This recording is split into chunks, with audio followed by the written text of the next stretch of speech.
ये मेरा सौभाग्य है कि एक अद्भुत बुक लॉन्च इवेंट के लिए मुझको बुलाया गया और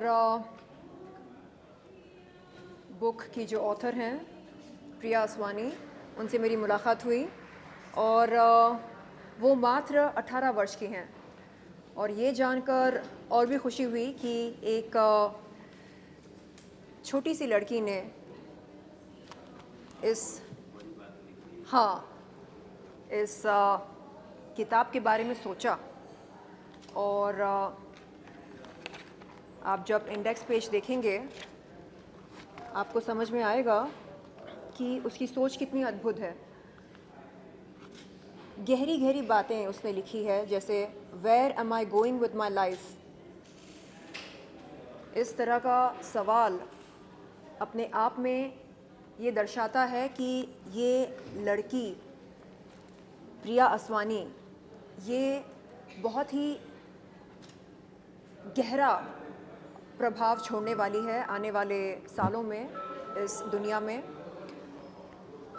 आमतौर पर हम देखते हैं कि छोटे बच्चे या वो बच्चे जो अभी अभी जवान हो रहे हैं वो बड़े कंफ्यूज्ड होते हैं अपनी ज़िंदगी को लेकर, क्या करना है, क्या बनना है, किस प्रोफेशन की ओर आगे बढ़ना है। बट ये बंदी बड़ी सुलझी हुई है, इसे पता है कि क्या करना है, किस तरह के सवाल खड़े करने हैं। और मैंने पूछा कि अब वो क्या करने वाली हैं, तो उन्होंने बताया कि वो विदेश जाने वाली हैं हायर स्टडीज़ के लिए। तो समझ में आता है कि इस बच्ची की परवरिश किस तरह से हुई है। इनके माँ बाप ने कोई कसर नहीं छोड़ी इनकी परवरिश में। तो मैं चाहूँगी कि हर बच्चे को प्रिया से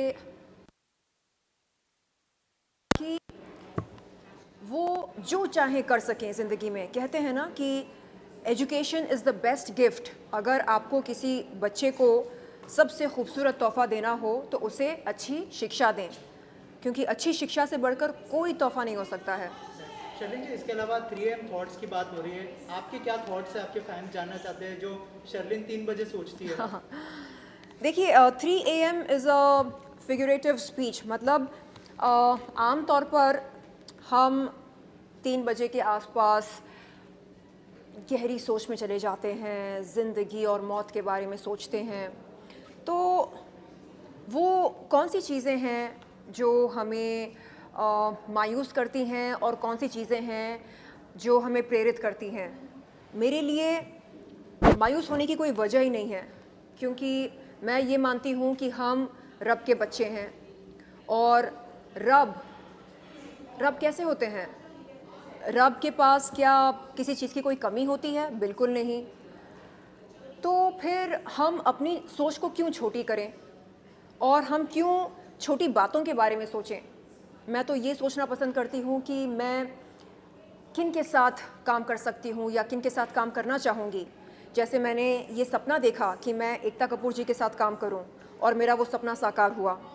मेरी वेब सीरीज़ रिलीज़ हुई हाल ही में एक बहुत ही अद्भुत OTT प्लेटफॉर्म पर जो एकता कपूर जी का है। तो मैं ख़ुद को बहुत ही खुश नसीब मानती हूँ जो मैं ये देख रही हूँ कि मेरे सपने साकार हो रहे हैं। और सपना सिर्फ एक नहीं देखा, अनेक देखे हैं और मैं चाह रही हूँ कि वो अनेक सपने एक एक करके साकार होते रहें और मैं एक बहुत बड़ी प्रोड्यूसर बनूँ एकता कपूर जी की तरह और बहुत कुछ करूँ मैं इस दुनिया के लिए, इस समाज के लिए। तो मेरे 3 AM थॉट्स यही होते हैं कि मैं और क्या कर सकती हूँ और किस दिशा में आगे बढ़ सकती हूँ।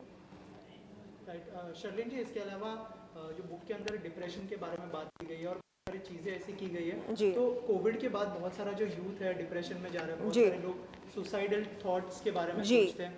तो क्या कहना चाहेंगे, कितना कनेक्ट करेगी ये बुक, क्योंकि प्रिया खुद एक यूथ है। जी, देखिए डिप्रेशन हम सबको होता है और मुझको तो कुछ ज़्यादा ही हुआ था, क्योंकि 2021 में मुझको किडनी फेलियर हुआ था और डॉक्टर ने कहा था कि मैं सिर्फ कुछ ही महीनों की मेहमान हूँ और कहा था कि मेरे पास सिर्फ 2 ही ऑप्शंस हैं, डायलिसिस या नहीं तो किडनी ट्रांसप्लांट। तो मैंने उनसे कहा कि देखिए, मेरी फैमिली को मुझसे उतनी मोहब्बत तो है नहीं कि वो मुझको किडनी डोनेट कर देंगे, और रही बात डायलिसिस की, तो वो मुझे मगजमारी चाहिए नहीं, क्योंकि यहाँ गले में एक छेद करके एक ट्यूब को पास करते हैं जो किडनी का काम करता है। तो मैंने कहा मुझे ये सब नहीं चाहिए, आप प्लीज़ जैसे तैसे कुछ भी करके मेरी किडनीज़ को ठीक कर दीजिए। तो उन्होंने कहा कि ये किसी चमत्कार से कम नहीं होगा, वो केवल दवा दे सकते हैं और दुआ करना मेरा काम है। तो मैंने दुआ करना शुरू किया। मैंने हक से ईश्वर से ये कहा कि देखिए, मेरी जर्नी अभी तक ख़त्म नहीं हुई इस धरती पर। मुझे बहुत कुछ करना है, बहुत सारी फ़िल्में करनी हैं, बहुत सारे अवार्ड्स जीतने हैं, और ख़ुद को और सेहतमंद बनाना है और ख़ूबसूरत लगना है, और कई सारे रिश्ते मुझे बनाने हैं, माँ बनना है, मुझे ममता का अनुभव लेना है। तो आप ऐसे कैसे मुझे इतनी जल्दी बुला सकते हैं अपने पास? नहीं, ये गलत है। तो ज़िद करके, लड़ झगड़ कर, मौत के मुँह से बाहर निकल कर मैं यहाँ आप सबके सामने खड़ी हूँ, और मुझे पता है कि डिप्रेशन क्या होता है, और ये जो मायूसियत हम कहते हैं, ये किस तरह धीरे धीरे धीरे हमारी ज़िंदगी पर हावी होने लगती है।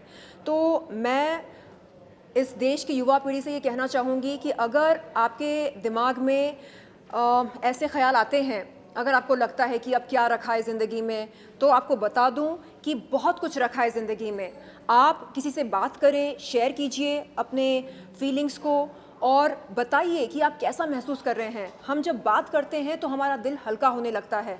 तो किसी को भी आप कॉल कीजिए, अपने दोस्त को, अपने परिवार वालों को, किसी डॉक्टर को आप कॉल करें, आप बात करें, जो भी दिल में है उसे बाहर निकालिए।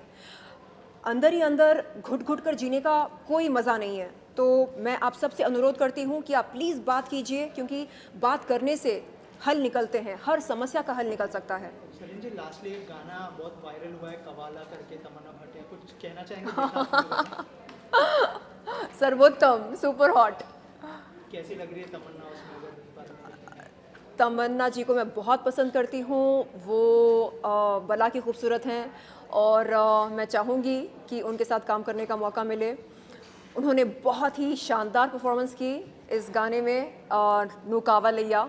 ये तेलुगु भाषा है ना, तमिल एंड तेलुगु, और तेलुगु मुझे आती है, तो मुझे बड़ा मज़ा आता है जब मैं ये गाना गाती हूँ, गुनगुनाती हूँ, बड़ा मज़ा आता है। Thank you Sherlyn ji. Where you see yourself in next 5 years?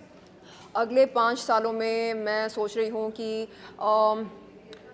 एक बहुत काबिल अदाकारा के रूप में, और एक काबिल नेता के रूप में, और एक बहुत ही लविंग केयरिंग माँ के रूप में। जी, थैंक यू।